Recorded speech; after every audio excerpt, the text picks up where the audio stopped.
guys, welcome to a new video. Today I have a story update. So I have made the covers of both of my chapter books. I will be making a website on Google Sites where I will paste the link on my Facebook account. And I will be trying to add the Facebook account link to my description of this video. But we have made the two covers for both of the novels.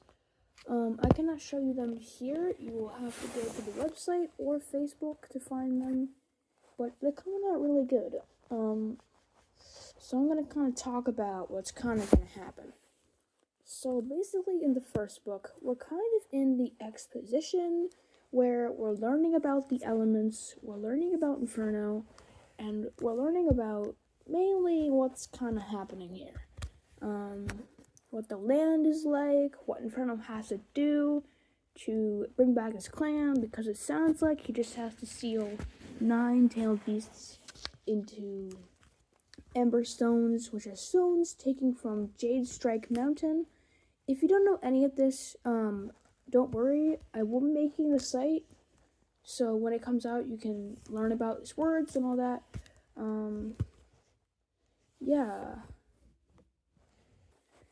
It's not just that Inferno has to seal the 9-tailed beasts.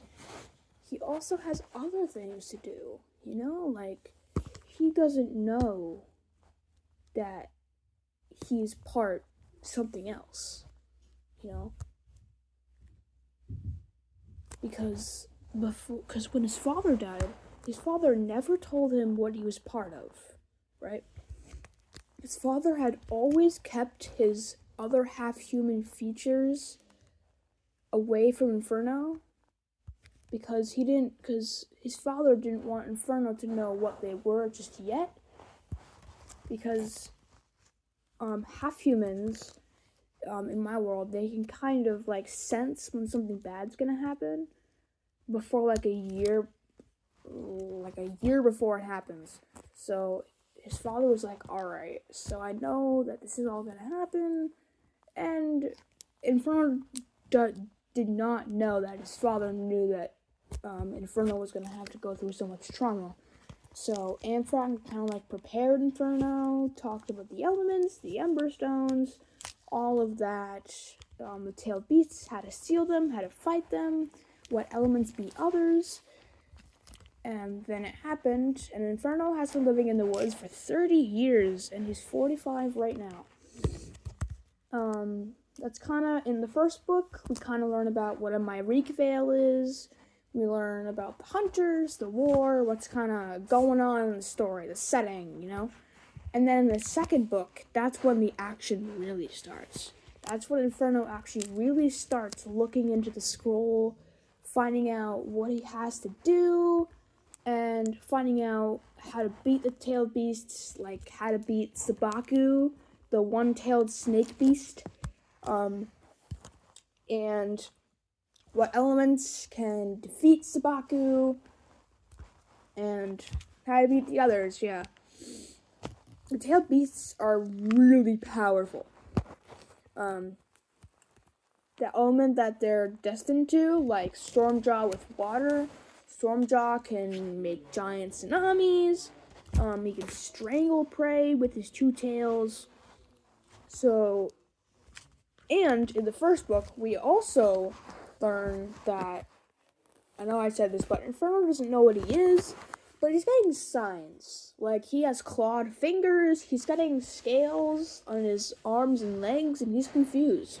Like, why is this? Am I part fish, lizard, something? He does not know yet.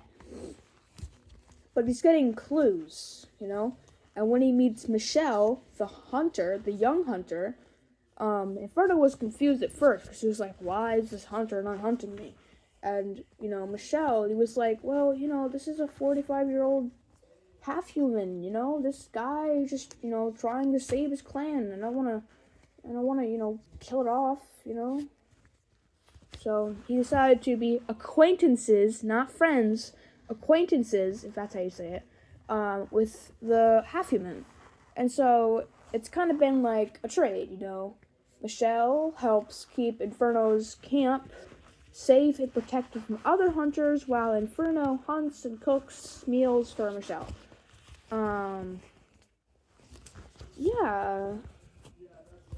And then a Black Panther comes in and saves Inferno once. And then the Black Panther kind of feels this like connection with Inferno, which I gotta look into that more. But yeah, that's kind of where the story update is right now. That's what I got so far. I will be making audiobooks for my chapter books. The book is called Inferno, The Journey of the Clan. I'm thinking of going up to book 5. I don't know. But I'm hoping to make this story good. You know, I'm hoping to add a lot of action and make the reader feel like they're kind of in it. Because basically how the story goes is you are kind of in Inferno's POV. It's like, I can give you like a sample. Like, I'm gonna pull my computer real quick. Or it's kind of like if Inferno was telling you the story. Here's a sample paragraph from page 16. I threaded the shoes and made the soles out of flexible tree bark. Once they were done, I put them on. You might be wondering why I'm putting them on. Well, hunters always wear shoes, so my footprints will trick hunters into thinking they are just hunter footprints. Us half-human creatures walk barefoot, so wearing these things humans call shoes will work as a cover, I hope. I hate how they enclose my feet. It feels weird, but they are warm. I walked out into the woods and got less splinters and cuts on my feet. I might wear these more often. When the sun was near the horizon, I came back with a deer and skinned it, washing the hide with the water in my water skin and cooking the meat. Man, I miss the taste of perfectly good cooked deer. Once I ate it, it was sunset, so I doused the fire and blah, blah, blah. There's a good sample. You can tell how it's kind of like Inferno is kind of telling you the story, you know, but we're actually like this did not already happen. We're in the moment. So Inferno is kind of telling this as he's going through it, you know? He's like, this is kind of like Inferno's diary, kind of, you know? But the first part, the part before chapter 1, the introduction, where it gives a little sample of the past. Yeah.